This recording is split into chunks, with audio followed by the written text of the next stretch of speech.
ಅಂತಾರಾಷ್ಟ್ರೀಯ ಮಟ್ಟದಲ್ಲಿ ಸದ್ದು ಮಾಡಿದಂತಹ ಕೋಗಿಲ್ ಲೇಔಟ್ ಅಕ್ರಮ ಒತ್ತುವರಿ ತೆರವು ಪ್ರಕರಣಕ್ಕೆ ಇದೀಗ ಮತ್ತೊಂದು ಬಿಗ್ ಅಪ್ಡೇಟ್ ಸಿಗ್ತಾ ಇದೆ. ಕೋಗಿಲ್ ಲೇಔಟ್ನ ಫಕೀರ್ ಬಡಾವಣೆಯ ಬಹುತೇಕ ಹೊರ ರಾಜ್ಯದ ಮಂದಿ ಇದೀಗ ಕೋಗಿಲ್ ಲೇಔಟನ್ನು ಖಾಲಿ ಮಾಡಿದ್ದಾರೆ. ನಿಮ್ಗೆ ಅದರ ನೇರ ದೃಶ್ಯವನ್ನು ತೋರಿಸ್ತಾ ಹೋಗ್ತೀನಿ. ಇದು ಕೋಗಿಲು ಬಡಾವಣೆಯ ಫಕೀರ್ ಕಾಲೋನಿಯ ಕೆಳಭಾಗದ ದೃಶ್ಯ. ಇಲ್ಲಿ ಬಹುತೇಕರು UP ಭಾಗದವರಿದ್ರು, ಆಂಧ್ರದವರಿದ್ರು, ಬಿಹಾರದವರಿದ್ರು. ಬಹುತೇಕ 50ಕ್ಕೂ ಅಧಿಕ ಕುಟುಂಬ ಈ ಒಂದು ಫಕೀರ್ ಬಡಾವಣೆಯ ಕೆಳಭಾಗದಲ್ಲಿ ವಾಸ ಮಾಡ್ತಾ ಇತ್ತು. ಬಟ್ ಇದೀಗ ಅವರು ಕೋಗಿಲ್ ಲೇಔಟನ್ನು ಖಾಲಿ ಮಾಡಿದ್ದಾರೆ. ಅದಕ್ಕೆ ಪ್ರಮುಖ ಕಾರಣ ಏನಂದ್ರೆ, ಈ ಒಂದು ಕೋಗಿಲ್ ಲೇಔಟ್ನ ಅಕ್ರಮ ಒತ್ತುವರಿ ತೆರವು ಪ್ರಕರಣ ಸಂಬಂಧ ಈಗಾಗಲೇ ಯಲಹಂಕ ಪೊಲೀಸರು ತನಿಖೆಯನ್ನು ಚುರುಕುಗೊಳಿಸಿದ್ದಾರೆ. ಈಗಾಗಲೇ ಪ್ರಕರಣ ಸಂಬಂಧ A1 ಆರೋಪಿಯಾಗಿರುವಂತಹ ವಿಜಯ್ ಹಾಗೂ A2 ಆರೋಪಿಯಾಗಿರುವಂತಹ ವಾಸಿಂ ಅವರನ್ನು ಅರೆಸ್ಟ್ ಮಾಡಿ ಸತತವಾಗಿ ವಿಚಾರಣೆಯನ್ನು ಕೂಡ ಮಾಡ್ತಾ ಇದ್ದಾರೆ. ಕೋಗಿಲ್ ಲೇಔಟ್ನ ಅಕ್ರಮ ಒತ್ತುವರಿ ಇಂದಿನ ಅಸಲಿಯತ್ತೇನು, ಇಲ್ಲಿರುವಂತಹ ಜನರ ಕೈಗೆ ಡಾಕ್ಯುಮೆಂಟ್ ಸಿಕ್ಕಿದ್ದು ಹೇಗೆ, ಜೊತೆಗೆ ಇಲ್ಲಿ ಹೊರ ರಾಜ್ಯದವರ ಕೈಗೆ ಇಲ್ಲಿರುವಂತಹ ಕೋಗಿಲ್ ಲೇಔಟ್ಗೆ ಸಂಬಂಧಪಟ್ಟ ಹಾಗಿರುವಂತಹ ಡಾಕ್ಯುಮೆಂಟ್ ಕೈ ಸೇರಿದ್ದು ಯಾವಾಗ, ಆ ಒಂದು ಡಾಕ್ಯುಮೆಂಟ್ನ ಅಸಲಿಯತೆಯನ್ನು ಡೇಟ್ ಆಫ್ ಇಶ್ಯೂ ಅವ್ರ ಕೈಗೆ ಯಾವಾಗ ಅಂದರೆ ಅವರಲ್ಲಿರುವಂತಹ ಆಧಾರ್ ಕಾರ್ಡ್ ಆಗಿರ್ಬೋದು, ಪಾನ್ ಕಾರ್ಡ್ ಆಗಿರ್ಬೋದು, ರೇಷನ್ ಕಾರ್ಡ್ ಆಗಿರ್ಬೋದು, ವೋಟರ್ ID ಆಗಿರ್ಬೋದು, ಅದರ ಡೇಟ್ ಆಫ್ ಇಶ್ಯೂ ಆಗಿದ್ದು ಯಾವಾಗ, ಪ್ರತಿಯೊಂದನ್ನು ಕೂಡ ತಾಂತ್ರಿಕ ಟೆಕ್ನಿಕಲ್ ಮೂಲಕ ಅವರು ಪೊಲೀಸ್ ಇಲಾಖೆ ಜೊತೆಗೆ ಜಿಲ್ಲಾಡಳಿತ ಕೂಡ ತನಿಖೆಯನ್ನು ಮಾಡಿತ್ತು. ಯಾವಾಗ ಈ ರೀತಿಯ ತನಿಖೆ ಚುರುಕುಗೊಂಡಿತು, ಇಲ್ಲಿರುವಂತಹ ಬಹುತೇಕರು ಅದರ ಕೂಡ UP ಹೊರ ರಾಜ್ಯದ ಬಹುತೇಕರು ಇದೀಗ ಕೋಗಿಲ್ ಲೇಔಟ್ ಅನ್ನು ಜಾಗ ಖಾಲಿ ಮಾಡಿದ್ದಾರೆ. ನಿಮ್ಗೆ ಅದರ ದೃಶ್ಯದಲ್ಲೇ ಕೂಡ ನೋಡ್ತಾ ಇರಬಹುದು. ಅಂದ್ರೆ ಬಹುತೇಕರು ಎಲ್ಲಾ ಕಡೆ ಕೂಡ ಖಾಲಿ ಖಾಲಿ ಅನ್ನಿಸ್ತಾ ಇದೆ. ಯಾವಾಗ ಡೆಮಾಲಿಷನ್ ಆಯಿತು ಅಂದರೆ 2025 ಡಿಸೆಂಬರ್ 20ರಂದು ಡೆಮಾಲಿಷನ್ ಆದಂಥ ಸಂದರ್ಭದಲ್ಲಿ ದೊಡ್ಡ ಮಟ್ಟದಲ್ಲಿ ಇಲ್ಲಿ ಜನರು ಇದ್ರು. ಅದಾದ ನಂತರ ಜನರು ಕಲ್ಲಿನ ಮೇಲೆ ಮಲಗ್ತಾ ಇದ್ರು. ಅದಾದ 1 ವಾರಗಳ ಕಾಲ ಅವರೇ ಪರ್ಯಾಯವಾಗಿ ಟೆಂಟ್ ಹಾಕಿ ಈ ಒಂದು ಜಾಗದಲ್ಲಿ ವಾಸ ಮಾಡ್ತಾ ಇದ್ರು. ಇದೀಗ ಟೆಂಟ್ ಅವ್ರು ಹಾಕಿರುವಂತಹ ಟಾಲ್ಪರ್ ಅದೇ ರೀತಿ ಇದ್ರು ಕೂಡ ಬಹುತೇಕರು ಜಾಗವನ್ನು ಖಾಲಿ ಮಾಡಿದ್ರು. ತಮ್ಮಲ್ಲಿರುವಂತಹ ತಮ್ಮ ಏನು ಅಳಿದುಳಿದ ವಸ್ತುಗಳ ಸಮೇತ, ಐಟಮ್ಗಳ ಸಮೇತ ಇದೀಗ ಜಾಗವನ್ನು ಖಾಲಿ ಮಾಡುವಂತಹ ಒಂದು ಕೆಲಸವನ್ನು ಮಾಡಿದ್ದಾರೆ. ಹಾಗಾದ್ರೆ ಅವರು ಎಲ್ಲಿ, ಅವರು ಯಾವ ಭಾಗಕ್ಕೆ ಹೋದ್ರು ಅನ್ನೋದು ಸಂಬಂಧಪಟ್ಟ ಹಾಗೆ ಇಲ್ಲಿರುವಂತಹ ಸ್ಥಳೀಯರಿಗೂ ಕೂಡ ಯಾವುದೇ ರೀತಿಯ ಮಾಹಿತಿ ಇಲ್ಲ. ಅಂದ್ರೆ ಯಾವಾಗ ಡೆಮಾಲಿಷನ್ ಆದ ಸಂದರ್ಭದಲ್ಲಿ ದೊಡ್ಡ ಮಟ್ಟದಲ್ಲಿ ಆಕ್ರೋಶ ವ್ಯಕ್ತಪಡಿಸಿದಂತಹ ಜನರ ಜೊತೆಗೆ ತಮ್ಮಲ್ಲಿ ಎಲ್ಲಾ ರೀತಿಯ ಡಾಕ್ಯುಮೆಂಟ್ ಇದೆ, ನಾವು 30 ವರ್ಷಗಳಿಂದ ಈ ಒಂದು ಜಾಗದಲ್ಲಿ ವಾಸ ಮಾಡ್ತಿದ್ವಿ ಅನ್ನೋ ಸಂಬಂಧಪಟ್ಟ ಹಾಗೆ ನಮ್ಮಲ್ಲಿ ಎಲ್ಲಾ ರೀತಿಯ ಡಾಕ್ಯುಮೆಂಟ್ ಇದೆ ಅಂತ ಹೇಳಿದಂತಹ ಒಂದಿಷ್ಟು ಹೊರ ರಾಜ್ಯದ ಜನರಿಗೆ ಯಾವಾಗ ಪೊಲೀಸ್ ವೆರಿಫಿಕೇಶನ್ ಚುರುಕುಗೊಳ್ತು, ಈ ಒಂದು ಸಂದರ್ಭದಲ್ಲಿ ಈ ಒಂದು ಜಾಗವನ್ನು ಖಾಲಿ ಮಾಡಿದ್ರು. ಜೊತೆಗೆ ಇಲ್ಲಿದ್ದಂತಹ ಒಂದಿಷ್ಟು ಜನರು ಖುದ್ದು ಪೊಲೀಸರೇ ವಿಚಾರಣೆ ಕೂಡ ಮಾಡಿದ್ರು. ತಮ್ಮಲ್ಲಿರುವಂತಹ ಡಾಕ್ಯುಮೆಂಟ್ ಅದರ ಹಿನ್ನೆಲೆ ಏನು, ಜೊತೆಗೆ ಯಾವಾಗ ಆ ಒಂದು ಡಾಕ್ಯುಮೆಂಟ್ ನಿಮ್ಮ ಕೈ ಸೇರಿತು, ಜೊತೆಗೆ ಇಲ್ಲಿ ನೀವು ಯಾವ ರೀತಿ ತಮ್ಮ ನೆಲೆಯನ್ನು ಕಂಡುಕೊಂಡಿದ್ರೆ, ಯಾರಿಗಾದ್ರೂ ದುಡ್ಡನ್ನು ಕೊಟ್ಟಿದ್ರೆ ಅನ್ನೋ ನಿಟ್ಟಿನಲ್ಲಿ ಕೂಡ ಯಲಹಂಕ ಪೊಲೀಸರು ತನಿಖೆಯನ್ನು ಕೂಡ ಮಾಡ್ತಾ ಇದ್ದಾರೆ. ಈ ಎಲ್ಲ ಡೆವಲಪ್ಮೆಂಟ್ ನಲ್ಲಿ ಬಹುತೇಕ ಹೊರ ರಾಜ್ಯದವರು ಇದೀಗ ಈ ಒಂದು ಕೋಗಿಲ್ ಲೇಔಟ್ನ ಫಕೀರ್ ಬಡಾವಣೆ ಕೆಳಭಾಗದಲ್ಲಿ ವಾಸ ಮಾಡ್ತಿದ್ದಂತಹ ಹೊರ ರಾಜ್ಯದ ಜನರು ಇದೀಗ ಕೋಗಿಲ್ ಲೇಔಟ್ ಅನ್ನು ತೊರೆಯುವಂತಹ ಒಂದು ಕೆಲಸವನ್ನು ಮಾಡಿದ್ದಾರೆ. ಕ್ಯಾಮರಾ ಪರ್ಸನ್ ಮಂಜುನಾಥ್ ಜೊತೆ ಸತ್ತಾರ್, ರಿಪಬ್ಲಿಕ್ ಕನ್ನಡ, ಬೆಂಗಳೂರು. ಅಂತಾರಾಷ್ಟ್ರೀಯ ಮಟ್ಟದಲ್ಲಿ ಸದ್ದು ಮಾಡಿದಂತಹ ಕೋಗಿಲ್ ಲೇಔಟ್ ಅಕ್ರಮ ಒತ್ತುವರಿ ತೆರವು ಪ್ರಕರಣಕ್ಕೆ ಇದೀಗ ಮತ್ತೊಂದು ಬಿಗ್ ಅಪ್ಡೇಟ್ ಸಿಗ್ತಾ ಇದೆ. ಕೋಗಿಲ್ ಲೇಔಟ್ನ ಫಕೀರ್ ಬಡಾವಣೆಯ ಬಹುತೇಕ ಹೊರ ರಾಜ್ಯದ ಮಂದಿ ಇದೀಗ ಕೋಗಿಲ್ ಲೇಔಟನ್ನು ಖಾಲಿ ಮಾಡಿದ್ದಾರೆ. ನಿಮ್ಗೆ ಅದರ ನೇರ ದೃಶ್ಯವನ್ನು ತೋರಿಸ್ತಾ ಹೋಗ್ತೀನಿ. ಇದು ಕೋಗಿಲು ಬಡಾವಣೆಯ ಫಕೀರ್ ಕಾಲೋನಿಯ ಕೆಳಭಾಗದ ದೃಶ್ಯ. ಇಲ್ಲಿ ಬಹುತೇಕರು UP ಭಾಗದವರಿದ್ರು, ಆಂಧ್ರದವರಿದ್ರು, ಬಿಹಾರದವರಿದ್ರು. ಬಹುತೇಕ 50ಕ್ಕೂ ಅಧಿಕ ಕುಟುಂಬ ಈ ಒಂದು ಫಕೀರ್ ಬಡಾವಣೆಯ ಕೆಳಭಾಗದಲ್ಲಿ ವಾಸ ಮಾಡ್ತಾ ಇತ್ತು. ಬಟ್ ಇದೀಗ ಅವರು ಕೋಗಿಲ್ ಲೇಔಟನ್ನು ಖಾಲಿ ಮಾಡಿದ್ದಾರೆ. ಅದಕ್ಕೆ ಪ್ರಮುಖ ಕಾರಣ ಏನಂದ್ರೆ, ಈ ಒಂದು ಕೋಗಿಲ್ ಲೇಔಟ್ನ ಅಕ್ರಮ ಒತ್ತುವರಿ ತೆರವು ಪ್ರಕರಣ ಸಂಬಂಧ ಈಗಾಗಲೇ ಯಲಹಂಕ ಪೊಲೀಸರು ತನಿಖೆಯನ್ನು ಚುರುಕುಗೊಳಿಸಿದ್ದಾರೆ. ಈಗಾಗಲೇ ಪ್ರಕರಣ ಸಂಬಂಧ A1 ಆರೋಪಿಯಾಗಿರುವಂತಹ ವಿಜಯ್ ಹಾಗೂ A2 ಆರೋಪಿಯಾಗಿರುವಂತಹ ವಾಸಿಂ ಅವರನ್ನು ಅರೆಸ್ಟ್ ಮಾಡಿ ಸತತವಾಗಿ ವಿಚಾರಣೆಯನ್ನು ಕೂಡ ಮಾಡ್ತಾ ಇದ್ದಾರೆ.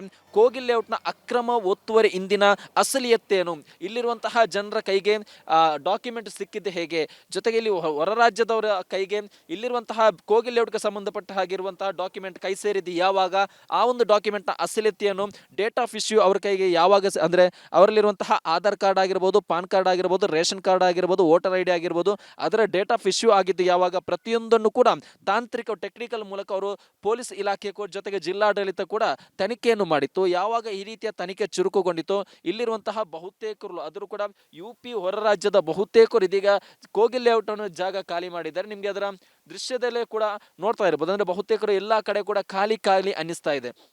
ಯಾವಾಗ ಡೆಮಾಲಿಷನ್ ಆಯಿತು ಅಂದರೆ 2025 ಡಿಸೆಂಬರ್ 20ರಂದು ಡೆಮಾಲಿಷನ್ ಆದಂಥ ಸಂದರ್ಭದಲ್ಲಿ ದೊಡ್ಡ ಮಟ್ಟದಲ್ಲಿ ಇಲ್ಲಿ ಜನರು ಇದ್ರು.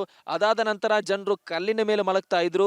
ಅದಾದ 1 ವಾರಗಳ ಕಾಲ ಅವರೇ ಪರ್ಯಾಯವಾಗಿ ಟೆಂಟ್ ಹಾಕಿ ಈ ಒಂದು ಜಾಗದಲ್ಲಿ ವಾಸ ಮಾಡ್ತಾ ಇದ್ರು. ಇದೀಗ ಟೆಂಟ್ ಅವ್ರು ಹಾಕಿರುವಂತಹ ಟಾಲ್ಪರ್ ಅದೇ ರೀತಿ ಇದ್ರು ಕೂಡ ಬಹುತೇಕರು ಜಾಗವನ್ನು ಖಾಲಿ ಮಾಡಿದ್ರು. ತಮ್ಮಲ್ಲಿರುವಂತಹ ತಮ್ಮ ಏನು ಅಳಿದುಳಿದ ವಸ್ತುಗಳ ಸಮೇತ, ಐಟಮ್ಗಳ ಸಮೇತ ಇದೀಗ ಜಾಗವನ್ನು ಖಾಲಿ ಮಾಡುವಂತಹ ಒಂದು ಕೆಲಸವನ್ನು ಮಾಡಿದ್ದಾರೆ.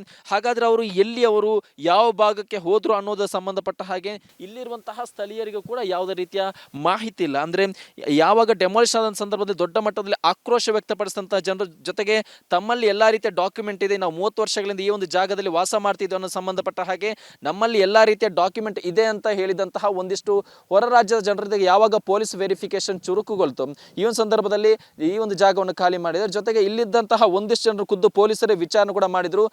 ತಮ್ಮಲ್ಲಿರುವಂತಹ ಡಾಕ್ಯುಮೆಂಟ್ ಅದರ ಹಿನ್ನೆಲೆ ಏನು, ಜೊತೆಗೆ ಯಾವಾಗ ಆ ಒಂದು ಡಾಕ್ಯುಮೆಂಟ್ ನಿಮ್ಮ ಕೈ ಸೇರಿತು, ಜೊತೆಗೆ ಇಲ್ಲಿ ನೀವು ಯಾವ ರೀತಿ ತಮ್ಮ ನೆಲೆಯನ್ನು ಕಂಡುಕೊಂಡಿದ್ರೆ, ಯಾರಿಗಾದ್ರೂ ದುಡ್ಡನ್ನು ಕೊಟ್ಟಿದ್ರೆ ಅನ್ನೋ ನಿಟ್ಟಿನಲ್ಲಿ ಕೂಡ ಯಲಹಂಕ ಪೊಲೀಸರು ತನಿಖೆಯನ್ನು ಕೂಡ ಮಾಡ್ತಾ ಇದ್ದಾರೆ. ಈ ಎಲ್ಲ ಡೆವಲಪ್ಮೆಂಟ್ ನಲ್ಲಿ ಬಹುತೇಕ ಹೊರ ರಾಜ್ಯದವರು ಇದೀಗ ಈ ಒಂದು ಕೋಗಿಲ್ ಲೇಔಟ್ನ ಫಕೀರ್ ಬಡಾವಣೆ ಕೆಳಭಾಗದಲ್ಲಿ ವಾಸ ಮಾಡ್ತಿದ್ದಂತಹ ಹೊರ ರಾಜ್ಯದ ಜನರು ಇದೀಗ ಕೋಗಿಲ್ ಲೇಔಟ್ ಅನ್ನು ತೊರೆಯುವಂತಹ ಒಂದು ಕೆಲಸವನ್ನು ಮಾಡಿದ್ದಾರೆ. ಕ್ಯಾಮರಾ ಪರ್ಸನ್ ಮಂಜುನಾಥ್ ಜೊತೆ ಸತ್ತಾರ್, ರಿಪಬ್ಲಿಕ್ ಕನ್ನಡ, ಬೆಂಗಳೂರು. ಅಂತಾರಾಷ್ಟ್ರೀಯ ಮಟ್ಟದಲ್ಲಿ ಸದ್ದು ಮಾಡಿದಂತಹ ಕೋಗಿಲ್ ಲೇಔಟ್ ಅಕ್ರಮ ಒತ್ತುವರಿ ತೆರವು ಪ್ರಕರಣಕ್ಕೆ ಇದೀಗ ಮತ್ತೊಂದು ಬಿಗ್ ಅಪ್ಡೇಟ್ ಸಿಗ್ತಾ ಇದೆ. ಕೋಗಿಲ್ ಲೇಔಟ್ನ ಫಕೀರ್ ಬಡಾವಣೆಯ ಬಹುತೇಕ ಹೊರ ರಾಜ್ಯದ ಮಂದಿ ಇದೀಗ ಕೋಗಿಲ್ ಲೇಔಟನ್ನು ಖಾಲಿ ಮಾಡಿದ್ದಾರೆ. ನಿಮ್ಗೆ ಅದರ ನೇರ ದೃಶ್ಯವನ್ನು ತೋರಿಸ್ತಾ ಹೋಗ್ತೀನಿ. ಇದು ಕೋಗಿಲು ಬಡಾವಣೆಯ ಫಕೀರ್ ಕಾಲೋನಿಯ ಕೆಳಭಾಗದ ದೃಶ್ಯ. ಇಲ್ಲಿ ಬಹುತೇಕರು UP ಭಾಗದವರಿದ್ರು, ಆಂಧ್ರದವರಿದ್ರು, ಬಿಹಾರದವರಿದ್ರು. ಬಹುತೇಕ 50ಕ್ಕೂ ಅಧಿಕ ಕುಟುಂಬ ಈ ಒಂದು ಫಕೀರ್ ಬಡಾವಣೆಯ ಕೆಳಭಾಗದಲ್ಲಿ ವಾಸ ಮಾಡ್ತಾ ಇತ್ತು. ಬಟ್ ಇದೀಗ ಅವರು ಕೋಗಿಲ್ ಲೇಔಟನ್ನು ಖಾಲಿ ಮಾಡಿದ್ದಾರೆ. ಅದಕ್ಕೆ ಪ್ರಮುಖ ಕಾರಣ ಏನಂದ್ರೆ, ಈ ಒಂದು ಕೋಗಿಲ್ ಲೇಔಟ್ನ ಅಕ್ರಮ ಒತ್ತುವರಿ ತೆರವು ಪ್ರಕರಣ ಸಂಬಂಧ ಈಗಾಗಲೇ ಯಲಹಂಕ ಪೊಲೀಸರು ತನಿಖೆಯನ್ನು ಚುರುಕುಗೊಳಿಸಿದ್ದಾರೆ. ಈಗಾಗಲೇ ಪ್ರಕರಣ ಸಂಬಂಧ A1 ಆರೋಪಿಯಾಗಿರುವಂತಹ ವಿಜಯ್ ಹಾಗೂ A2 ಆರೋಪಿಯಾಗಿರುವಂತಹ ವಾಸಿಂ ಅವರನ್ನು ಅರೆಸ್ಟ್ ಮಾಡಿ ಸತತವಾಗಿ ವಿಚಾರಣೆಯನ್ನು ಕೂಡ ಮಾಡ್ತಾ ಇದ್ದಾರೆ. ಕೋಗಿಲ್ ಲೇಔಟ್ನ ಅಕ್ರಮ ಒತ್ತುವರಿ ಇಂದಿನ ಅಸಲಿಯತ್ತೇನು, ಇಲ್ಲಿರುವಂತಹ ಜನರ ಕೈಗೆ ಡಾಕ್ಯುಮೆಂಟ್ ಸಿಕ್ಕಿದ್ದು ಹೇಗೆ, ಜೊತೆಗೆ ಇಲ್ಲಿ ಹೊರ ರಾಜ್ಯದವರ ಕೈಗೆ ಇಲ್ಲಿರುವಂತಹ ಕೋಗಿಲ್ ಲೇಔಟ್ಗೆ ಸಂಬಂಧಪಟ್ಟ ಹಾಗಿರುವಂತಹ ಡಾಕ್ಯುಮೆಂಟ್ ಕೈ ಸೇರಿದ್ದು ಯಾವಾಗ, ಆ ಒಂದು ಡಾಕ್ಯುಮೆಂಟ್ನ ಅಸಲಿಯತೆಯನ್ನು ಡೇಟ್ ಆಫ್ ಇಶ್ಯೂ ಅವ್ರ ಕೈಗೆ ಯಾವಾಗ, ಅಂದರೆ ಅವರಲ್ಲಿರುವಂತಹ ಆಧಾರ್ ಕಾರ್ಡ್ ಆಗಿರ್ಬೋದು, ಪಾನ್ ಕಾರ್ಡ್ ಆಗಿರ್ಬೋದು, ರೇಷನ್ ಕಾರ್ಡ್ ಆಗಿರ್ಬೋದು, ವೋಟರ್ ID ಆಗಿರ್ಬೋದು, ಅದರ ಡೇಟ್ ಆಫ್ ಇಶ್ಯೂ ಆಗಿದ್ದು ಯಾವಾಗ, ಪ್ರತಿಯೊಂದನ್ನು ಕೂಡ ತಾಂತ್ರಿಕ ಟೆಕ್ನಿಕಲ್ ಮೂಲಕ ಅವರು ಪೊಲೀಸ್ ಇಲಾಖೆ ಜೊತೆಗೆ ಜಿಲ್ಲಾಡಳಿತ ಕೂಡ ತನಿಖೆಯನ್ನು ಮಾಡಿತ್ತು. ಯಾವಾಗ ಈ ರೀತಿಯ ತನಿಖೆ ಚುರುಕುಗೊಂಡಿತು, ಇಲ್ಲಿರುವಂತಹ ಬಹುತೇಕರು ಆದರೂ ಕೂಡ UP ಹೊರ ರಾಜ್ಯದ ಬಹುತೇಕರು ಇದೀಗ ಕೋಗಿಲ್ ಲೇಔಟ್ ಅನ್ನು ಜಾಗ ಖಾಲಿ ಮಾಡಿದ್ದಾರೆ. ನಿಮ್ಗೆ ಅದರ ದೃಶ್ಯದಲ್ಲೇ ಕೂಡ ನೋಡ್ತಾ ಇರ್ಬೋದು. ಅಂದ್ರೆ ಬಹುತೇಕರು ಎಲ್ಲಾ ಕಡೆ ಕೂಡ ಖಾಲಿ ಖಾಲಿ ಅನ್ನಿಸ್ತಾ ಇದೆ. ಯಾವಾಗ ಡೆಮಾಲಿಷನ್ ಆಯಿತು ಅಂದರೆ 2025 ಡಿಸೆಂಬರ್ 20ರಂದು ಡೆಮಾಲಿಷನ್ ಆದಂಥ ಸಂದರ್ಭದಲ್ಲಿ ದೊಡ್ಡ ಮಟ್ಟದಲ್ಲಿ ಇಲ್ಲಿ ಜನರು ಇದ್ರು. ಅದಾದ ನಂತರ ಜನರು ಕಲ್ಲಿನ ಮೇಲೆ ಮಲಗ್ತಾ ಇದ್ರು. ಅದಾದ 1 ವಾರಗಳ ಕಾಲ ಅವರೇ ಪರ್ಯಾಯವಾಗಿ ಟೆಂಟ್ ಹಾಕಿ ಈ ಒಂದು ಜಾಗದಲ್ಲಿ ವಾಸ ಮಾಡ್ತಾ ಇದ್ರು. ಇದೀಗ ಟೆಂಟ್ ಅವ್ರು ಹಾಕಿರುವಂತಹ ಟಾಲ್ಪರ್ ಅದೇ ರೀತಿ ಇದ್ರು ಕೂಡ ಬಹುತೇಕರು ಜಾಗವನ್ನು ಖಾಲಿ ಮಾಡಿದ್ರು. ತಮ್ಮಲ್ಲಿರುವಂತಹ ತಮ್ಮ ಏನು ಅಳಿದುಳಿದ ವಸ್ತುಗಳ ಸಮೇತ, ಐಟಮ್ಗಳ ಸಮೇತ ಇದೀಗ ಜಾಗವನ್ನು ಖಾಲಿ ಮಾಡುವಂತಹ ಒಂದು ಕೆಲಸವನ್ನು ಮಾಡಿದ್ದಾರೆ. ಹಾಗಾದ್ರೆ ಅವರು ಎಲ್ಲಿ, ಅವರು ಯಾವ ಭಾಗಕ್ಕೆ ಹೋದ್ರು ಅನ್ನೋದು ಸಂಬಂಧಪಟ್ಟ ಹಾಗೆ ಇಲ್ಲಿರುವಂತಹ ಸ್ಥಳೀಯರಿಗೂ ಕೂಡ ಯಾವುದೇ ರೀತಿಯ ಮಾಹಿತಿ ಇಲ್ಲ. ಅಂದ್ರೆ ಯಾವಾಗ ಡೆಮಾಲಿಷನ್ ಆದ ಸಂದರ್ಭದಲ್ಲಿ ದೊಡ್ಡ ಮಟ್ಟದಲ್ಲಿ ಆಕ್ರೋಶ ವ್ಯಕ್ತಪಡಿಸಿದಂತಹ ಜನರ ಜೊತೆಗೆ ತಮ್ಮಲ್ಲಿ ಎಲ್ಲಾ ರೀತಿಯ ಡಾಕ್ಯುಮೆಂಟ್ ಇದೆ, ನಾವು 30 ವರ್ಷಗಳಿಂದ ಈ ಒಂದು ಜಾಗದಲ್ಲಿ ವಾಸ ಮಾಡ್ತಿದ್ವಿ ಅನ್ನೋ ಸಂಬಂಧಪಟ್ಟ ಹಾಗೆ ನಮ್ಮಲ್ಲಿ ಎಲ್ಲಾ ರೀತಿಯ ಡಾಕ್ಯುಮೆಂಟ್ ಇದೆ ಅಂತ ಹೇಳಿದಂತಹ ಒಂದಿಷ್ಟು ಹೊರ ರಾಜ್ಯದ ಜನರಿಗೆ ಯಾವಾಗ ಪೊಲೀಸ್ ವೆರಿಫಿಕೇಶನ್ ಚುರುಕುಗೊಳ್ತು, ಈ ಒಂದು ಸಂದರ್ಭದಲ್ಲಿ ಈ ಒಂದು ಜಾಗವನ್ನು ಖಾಲಿ ಮಾಡಿದ್ದಾರೆ. ಜೊತೆಗೆ ಇಲ್ಲಿದ್ದಂತಹ ಒಂದಿಷ್ಟು ಜನರು ಖುದ್ದು ಪೊಲೀಸರೇ ವಿಚಾರಣೆ ಕೂಡ ಮಾಡಿದ್ರು. ತಮ್ಮಲ್ಲಿರುವಂತಹ ಡಾಕ್ಯುಮೆಂಟ್ ಅದರ ಹಿನ್ನೆಲೆ ಏನು, ಜೊತೆಗೆ ಯಾವಾಗ ಆ ಒಂದು ಡಾಕ್ಯುಮೆಂಟ್ ನಿಮ್ಮ ಕೈ ಸೇರಿತು, ಜೊತೆಗೆ ಇಲ್ಲಿ ನೀವು ಯಾವ ರೀತಿ ತಮ್ಮ ನೆಲೆಯನ್ನು ಕಂಡುಕೊಂಡಿದ್ರೆ, ಯಾರಿಗಾದ್ರೂ ದುಡ್ಡನ್ನು ಕೊಟ್ಟಿದ್ರೆ ಅನ್ನೋ ನಿಟ್ಟಿನಲ್ಲಿ ಕೂಡ ಯಲಹಂಕ ಪೊಲೀಸರು ತನಿಖೆಯನ್ನು ಕೂಡ ಮಾಡ್ತಾ ಇದ್ದಾರೆ.